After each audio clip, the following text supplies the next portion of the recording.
สวัสดีค่ะ Welcome to Hot Thai Kitchen. Today we are doing an AMA and Ask Me Anything because we haven't done one of these for a while and I get a lot of questions.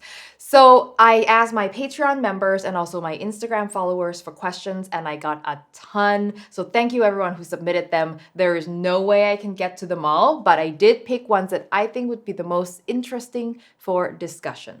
Let's get started. Jen from Patreon Discord asks, I'd like to know what your method is to find legit Thai food in any city when you travel. Do you look at the menu, through word of mouth, reviews? Do you look at photos? What dish is the benchmark standard for a legit Thai place? I love this question. And I think it came up because I mentioned in our Discord group once that I can tell whether a Thai restaurant is going to be legit based simply on the menu and the photos. And here's what I'm looking for. When I look at the menu, I am looking for, is this the standard menu that's basically the same in most Thai restaurants? Like if you've only got your basics, red, green, yellow curry, pad Thai, pad see ew, pad kaprao stir, right? Spring rolls, whatever the basics, if that's all they have, chances are they're gonna be a mediocre Thai place. But if they've got interesting things that I've not seen commonly overseas outside of Thailand, that means somebody in the kitchen is brave and cares about sharing more interesting dishes. That's a good sign. The second thing I'm looking at is the photos. And this is a little bit hard to describe, like what am I looking for? But you can just tell whether a dish is gonna be like an Americanized Thai food. Usually the presence of broccoli will give it away. Like if there's broccoli, chances are that is not a legit Thai place. But basically, I'm looking for, does this look like a photo that could have been taken in Thailand? And they really do look drastically different.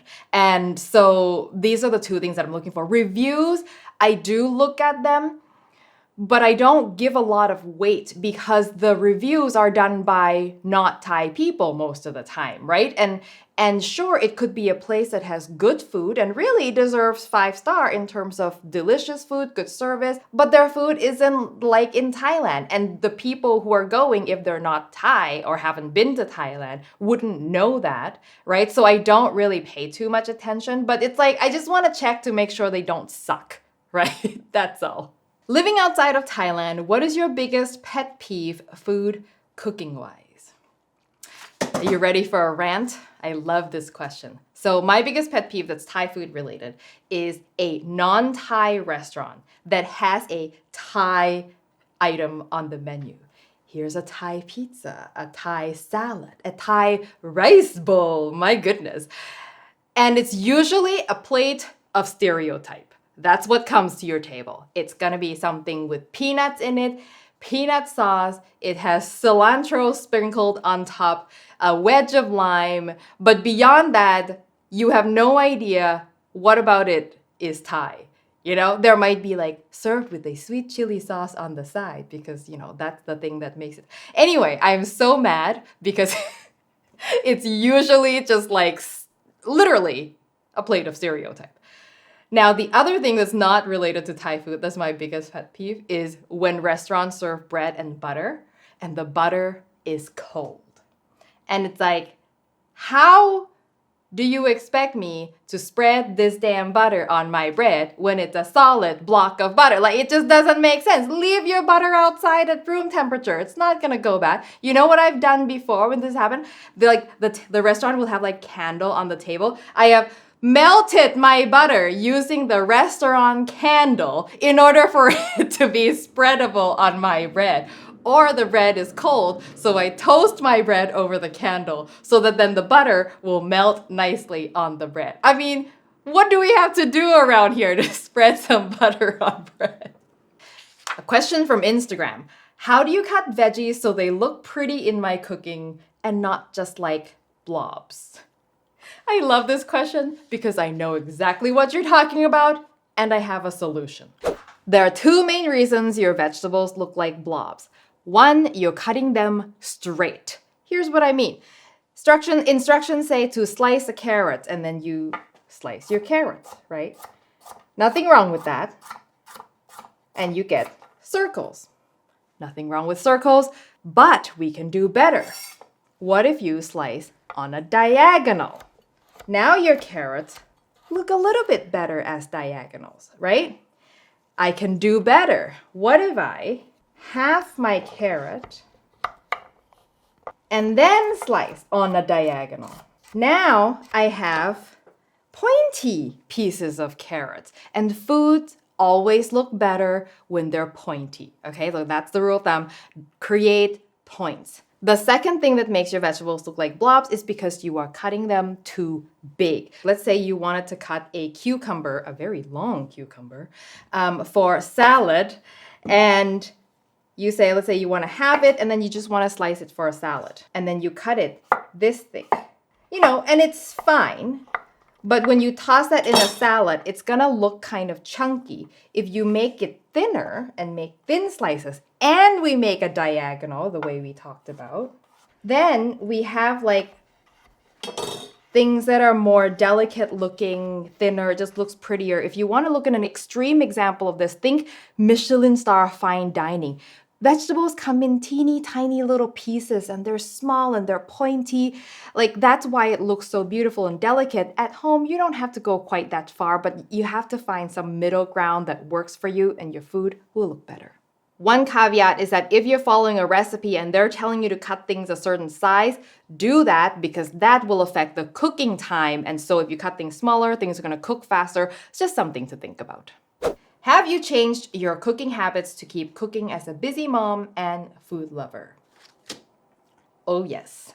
So prior to having a child, I had all the time in the world to cook all the food that I wanted. And I never understood what is with the obsession with these 30-minute meal cookbooks and 5-ingredient this and that. All the things that Jamie Oliver likes to do. And when I had a child, all of a sudden my life was on a tight schedule because dinner's got to happen at this time because then you got to like shower the baby and do the bedtime routine, which takes forever, and then put them to bed, and it's like you're already exhausted. And all of a sudden I was like, give me them 30-minute meals. I want all the 30-minute meals and the 5-ingredient meals in the world. And I just have no time for elaborate cooking projects anymore. And I think if you look in my YouTube videos, you will probably see a similar reflection of that. My book is definitely a reflection of that, and I cook a lot more simple, quick meals now. Question from Instagram. Pad Thai. Do Thai people eat it if they have other choices? What is implied by this question? And then this is related to another question that has come up before, and that was, is Pad Thai overrated? Okay, we need to talk about Pad Thai. The nature of this question implies that somehow Pad Thai is not actually a thing that Thai people eat. And I've noticed over the years that Pad Thai has two stereotypes associated with it. Either people think it is something that everybody eats all the time, makes at home every week, it's all over the place, or they think that it's a totally like Americanized invention it's not a thing that Thai people actually eat. Neither of those things are true. Pad Thai is a real dish that Thai people eat and enjoy. My mom loves Pad Thai, but it is not like so ubiquitous, or it's not like, all over the streets of Thailand everywhere. But if you want to find Pad Thai, it's not that hard. There are restaurants that will serve it. However, the difference here is that in North American Thai restaurants, just about all of them have Pad Thai, right? That is not the case in Thailand. Most restaurants that serve sort of, a variety of dishes will not have Pad Thai on the menu. Most places that sell Pad Thai will specialize in it because it's a thing that has like a lot of different ingredients. And so usually you'll go to a Pad Thai vendor that'll sell Pad Thai along with a few other things, but it's not as common for it to be one of the many offerings on a menu. Is there anything you will not eat? Bitter melon. I don't understand why it's even why do we grow these things?